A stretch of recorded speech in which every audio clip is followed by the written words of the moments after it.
রাতে হাবড়ার ব্রিজে যখন ঘুরতে যাই এত সুন্দর লেগেছিল রাতের দৃশ্যটা, আমার তো খুব ভালো লেগেছিল।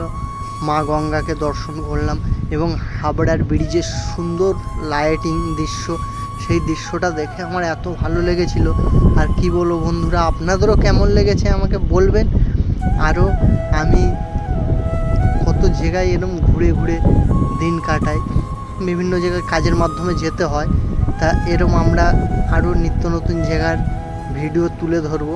এই যে রাত্রে একটা কী সুন্দর দৃশ্য, দিনে কীরকম একটা লাগে বলুন তো, দিনের বেলা যখন আমরা ঘুরতে যাই অতটা সৌন্দর্য লাগে না, কিন্তু রাতের একটা যে সৌন্দর্য, এই সৌন্দর্য দেখে তো আমার মন ভরে গেছে। এবং আমি গঙ্গা জল একটু মাথায় নিয়ে আমি চলে এলাম, গঙ্গায় স্নান করেছিলাম একবার।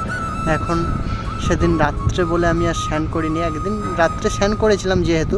আর এখন এইভাবেই কেটে যাচ্ছে সময়টা, খুবই তো ভালো সময় কাটছে। আপনাদেরও কেমন কাটছে আমাকে শেয়ার করবেন।